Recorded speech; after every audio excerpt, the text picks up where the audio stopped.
Kakampi ng bayan. Kasangga ng masa. Kapanalig ng batas at hustisya. Attorney Danny Con. Abogado de Campanilla. Isang magandang evening sa lahat po ng mga nakatutok sa atin sa ating Facebook Live at syempre sa ating YouTube channel, TVUP.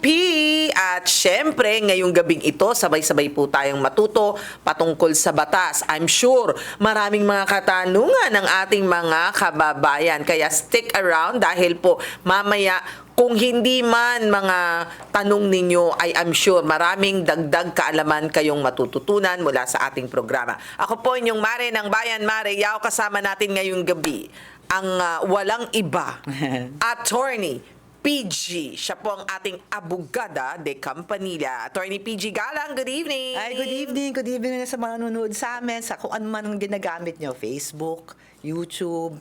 Diba? So, thank you.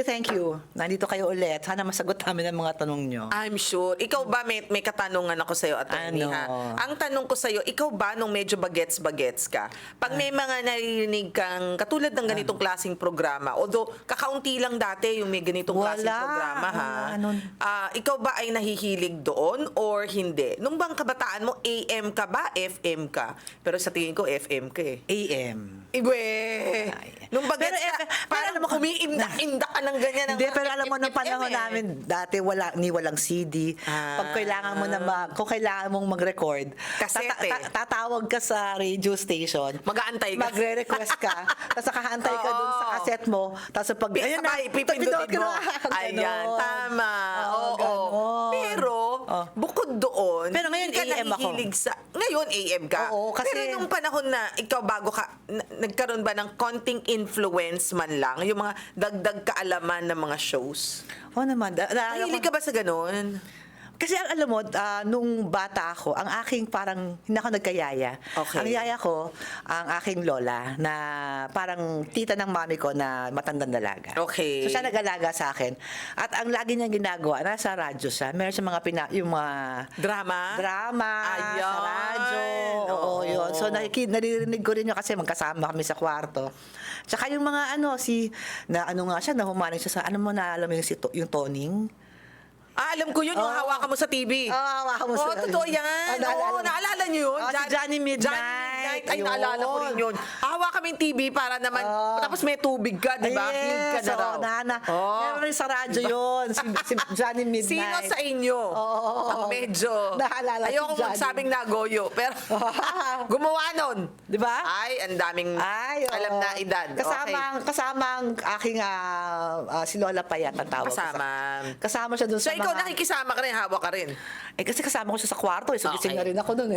Okay, Kasi sige. Pero, noong mga panahon na yon, of course, maliit ka pa lang, were you very... Kasi alam nyo ba't ko tinatanong to, no? Dahil yung mga kabataan natin ngayon, medyo mas namulat sila ng mas maaga. Oo. So, what they really wanted to be when they grow up.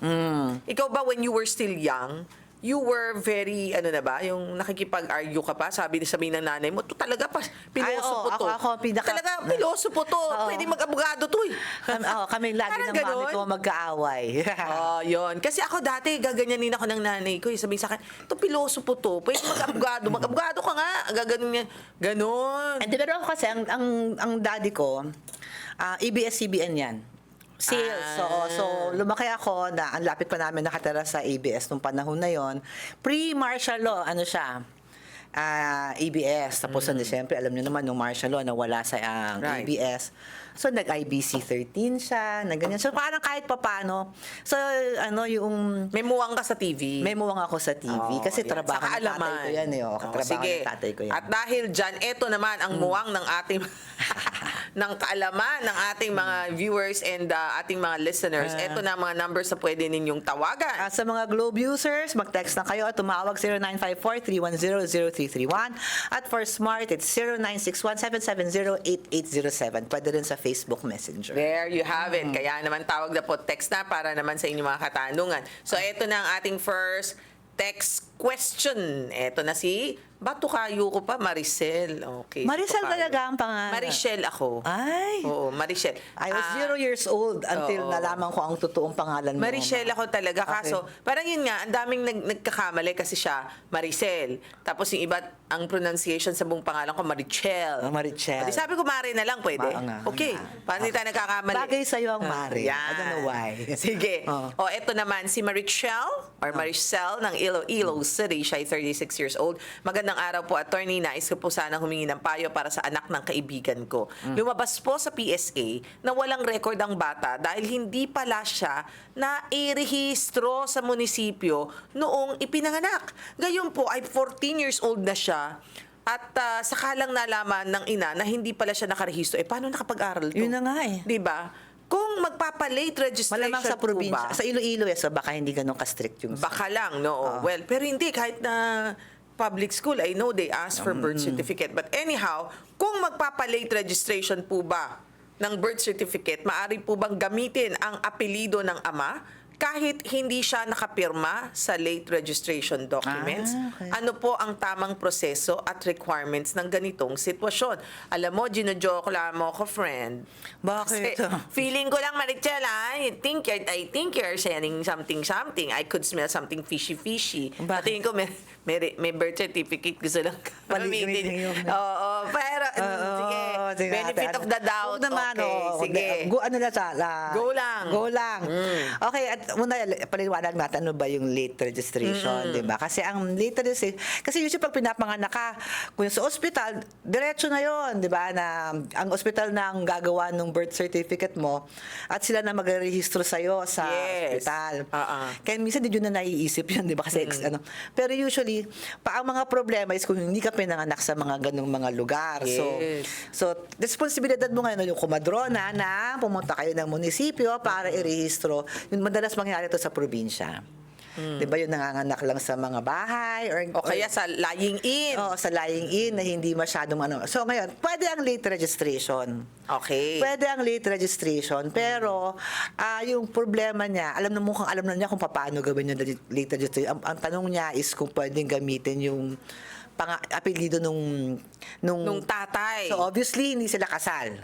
Kasi kung kasal sila, then walang problema dahil ang papakita mo lang pag late registration is your marriage certificate. Kasi kasama 'yon, 'di ba? Tapos any baptismal certificate para malaman kung ano yung pangalan na ginamit ng anak nyo.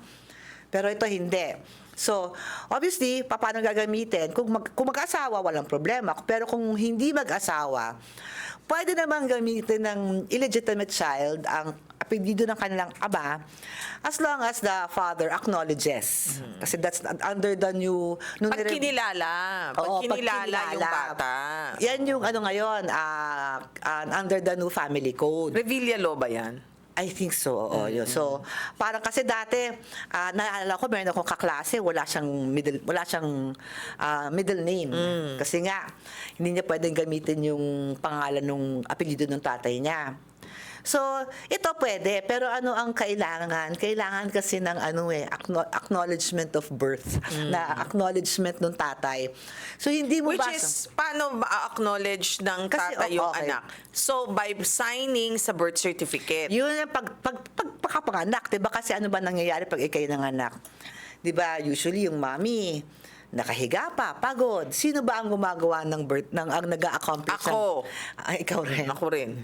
Hindi, usually yung tatay, 'di ba, yung nandoon. Hindi marunong magsulat ng English. Eh. So meron sa likod kasi foreigner meron kasi sa likod doon, 'di ba, nakalagay father. Oo. Pipirma doon eh. So kung hindi tapos na yung pagkakataon na yun, 'di ba?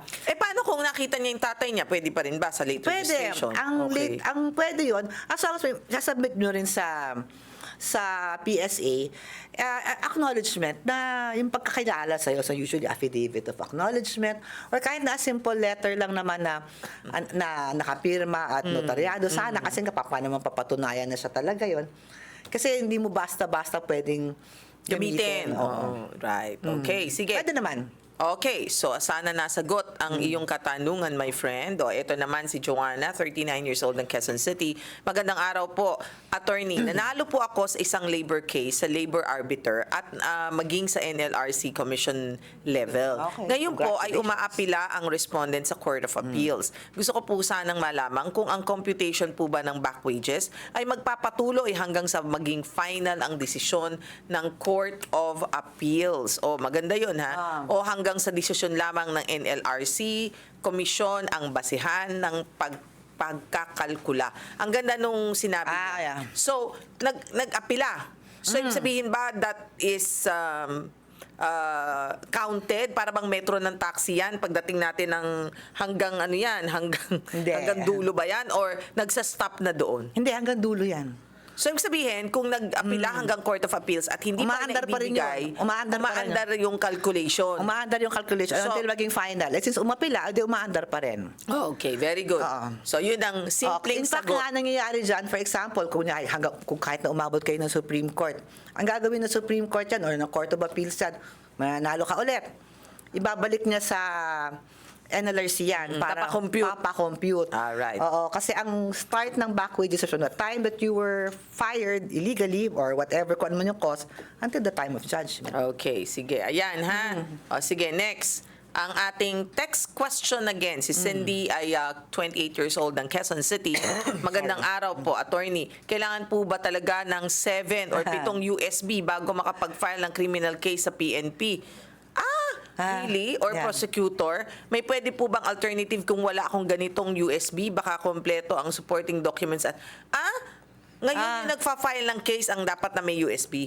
Hindi kasi okay, sa pag nagpa-file ka ng kaso, 7 ang kopya ang binibigay mo ng complaint. Along with your annexes and your... Yes.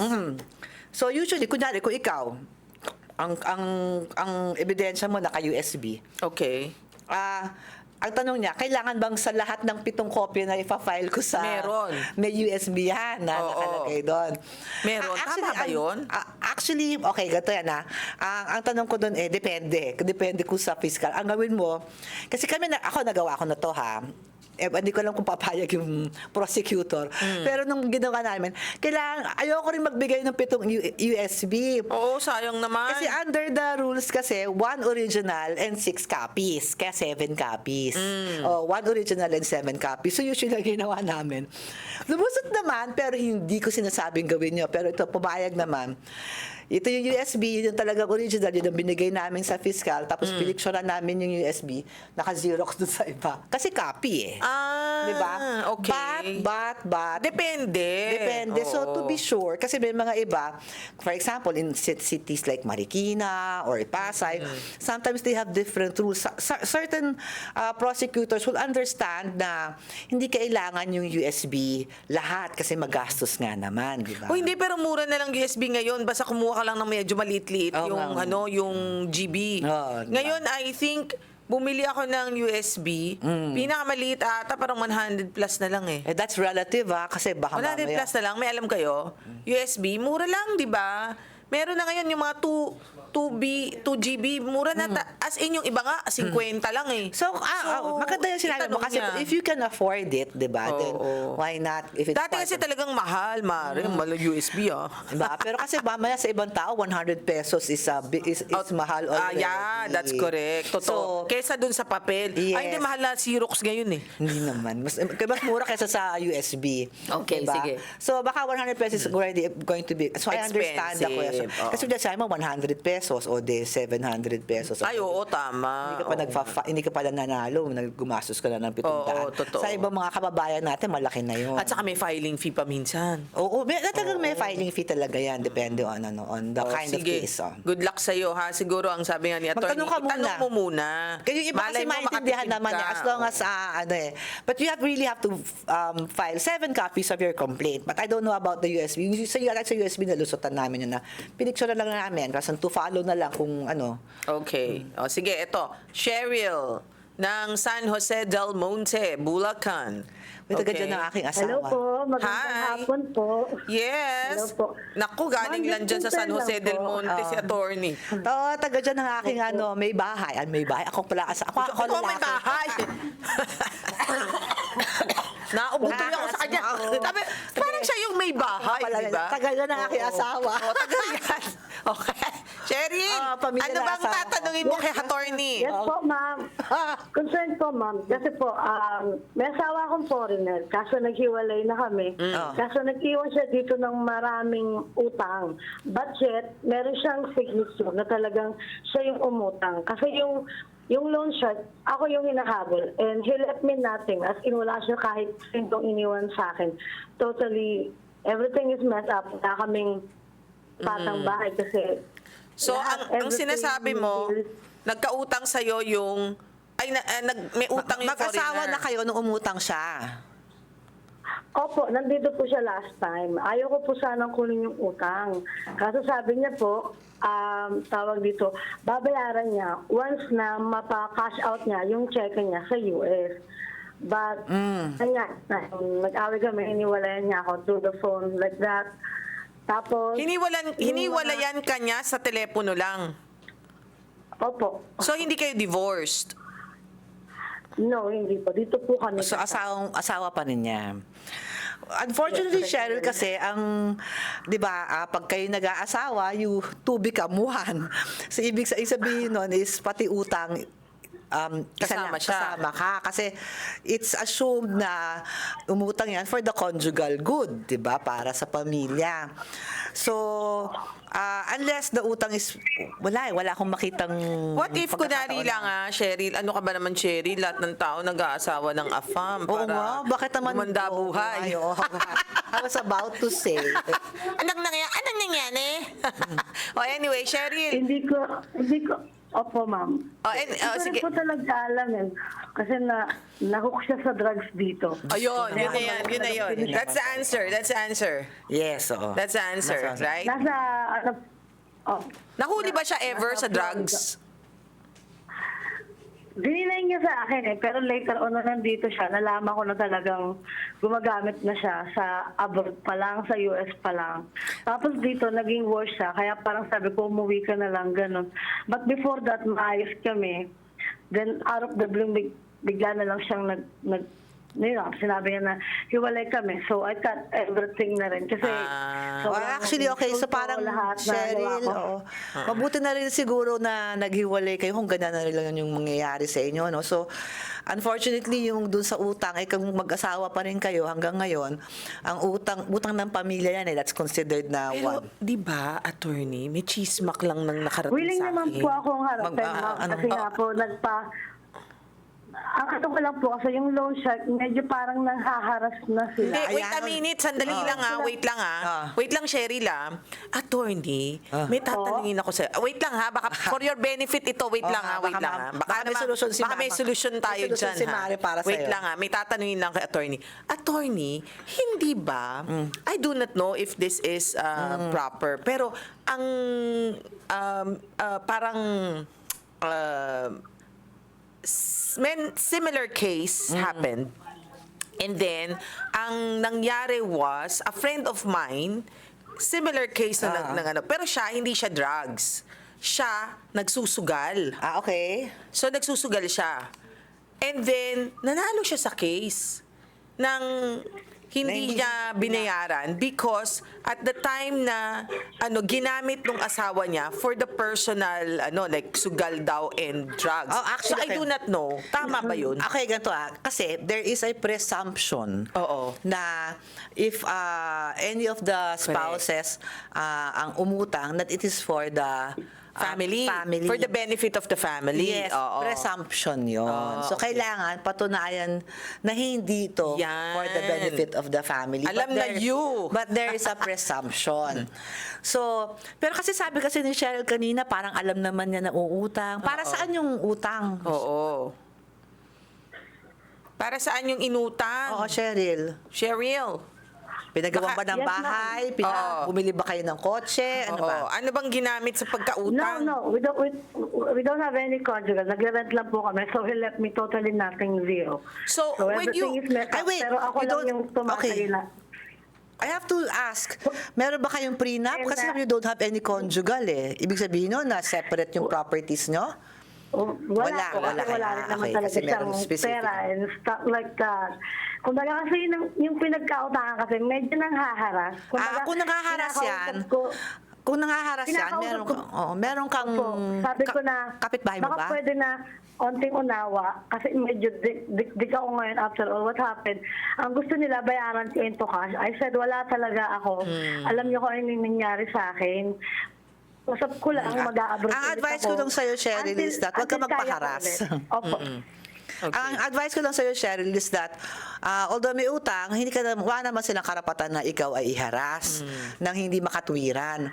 So, kasi ano rin yun violation rin yun Pwede kang... Ano pwede nga kang- po nakikiusap ako na baka pwede namin magkaroon kami ng settle arrangement to barangay. Actually, Kasi sabi nasasabihin ko, kahit natanong ko, uhulog-hulog kapitbahay mo ba? Or kasi yung barangay kayo? po. Pareho Ano ba kayong po, barangay? Gusto ko nga po, kaso parang umiiwas sila kasi makikiusap nga po ako sa settle arrangement na hindi ko po talaga kaya. Hindi. Nabayaran Ang tanong siya ko, kasi Cheryl, is for kung ano... 25,000. Ang tanong ko, Cheryl, is kung pareho kayo ng barangay. Kasi kung pareho kayo ng barangay, kahit na ayaw nila, pwede mong i-compel sila na... Pumunta. Magkabarangay ba kayo? Hindi po, kasi Ay, po right hindi. now, sa Bulacan ako, sila po sa Caloocan po. Ay, magkatabi lang yun Kamarin. Alam mo ba't ko tinanong, Cheryl, kung nahuli na ba yung asawa mo sa drugs? Kasi nga, malay mo lang ha, malay mo lang. Malay mo, pag na-prove na binibili niya ng drugs at di naman dahil sa inyong dalawa. Kasi there's a presumption. Oo, ma-prove mo na siya ang kumuha ng pera, wala ka namang napala doon, hindi naman for the benefit of the family. Ayan. Di ba, attorney? Baka lang naman. Hindi po talaga po check. Kasi nga po, meron... Nawala na siya. Apo. Ayun. Kasi if she Okay. can prove that it's for the drugs, parang Yeah. panghirap May check patunayan. kasi doon na parang pinresag niya din proof na pag cash out ng check na yun sa US, pera niya. Meron po ako noon yung picture na yun, pati yung... Ako, mahirap magtiwala sa ganyan, Cheryl. Yeah. Anyway, Cheryl ha, baka maubusan tayo ng oras. Ang sabi ni attorney, you can try, no? Na baka naman meron siyang, di ba? Kung mapapatunayan mo, if you have Oo. proof na the money was used for drugs or for anything, pero parang ang weird naman nun, di ba? Parang paano siya makakuha ng pureba? Hindi mo na magbibigay ng resibo yung mga yun. Pero ikaw ba Unlike yung pumirma? casino- Unlike yung casino, di ba? Makikita mo na nasa... Hindi, malay mo lang, attorney, nahuli na siya sa drugs o yung Ayun, barangay baka pwede. can actually Kasi attest na, like nagdadroga nga yan. Like yung sa casino kasi kaya mo namang maano yun. Oo, dahil- correct, 'di ba? Kasi Malay mo lang ha, malay mo lang kasi Okay. nga na meron ako isang case na parang napanigan siya. Kasi nga, there's only a presumption. Oo, malay mo lang. At saka yung sa harassment, sabi ni attorney, hindi pwede nga daw yun. Hindi pwede, oo. Pwede siya mag-ano. Pwede Okay. siyang may ibang ano yun. Di ba? Bawal nga daw harassment. Bawal yun. Depende kung ano yung panghaharas sa kanya, di ba? Kung paano pwedeng, kung siya'y sinisiraan, so madaming, hindi ko alam kung ano yung ginagawa sa kanya. So, but definitely, unjust vexation yan, or grave threats, kung inaharas siya, kung sinasabi kung hindi ka magbabayad, papakalat ko to, that's a threat, di ba?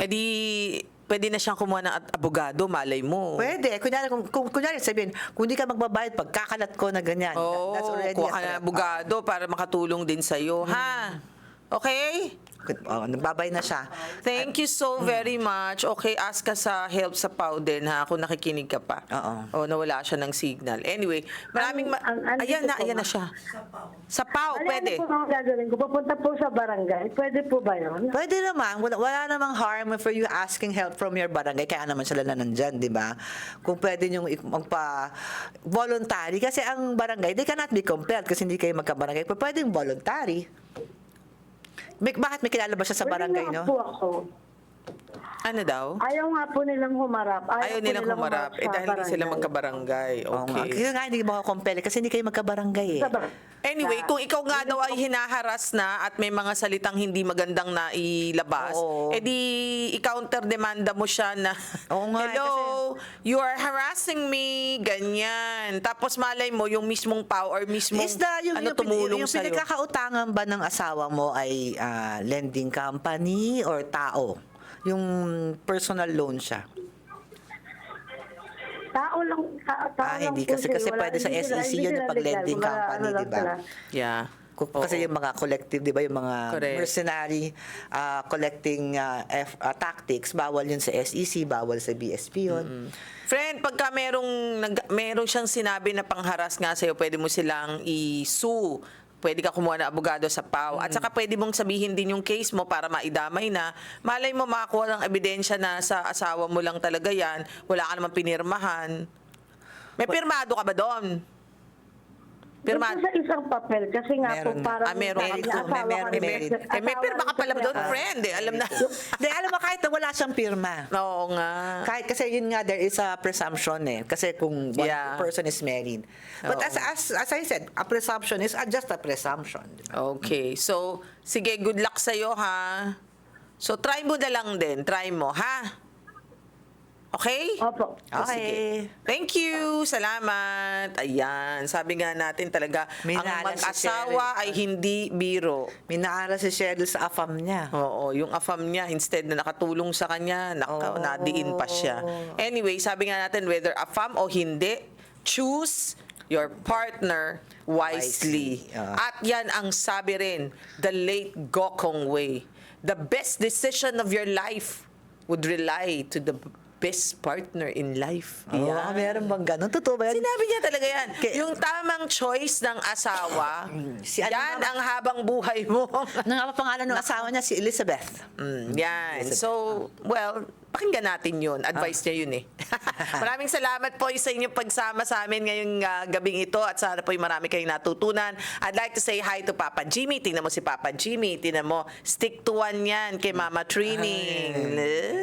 Mamit daddy mo. Mama't daddy ko. Ay, mama't daddy ko. Mama't papa ko. Ayan. At syempre kay Babe Marshall Angelico Castro. Good evening po sa inyong lahat. Hanggang sa muli. Ako inyong Mare ng Bayan, Mare Yao. At ako yung abogada de Campanilla, si Attorney PG. Bye everyone!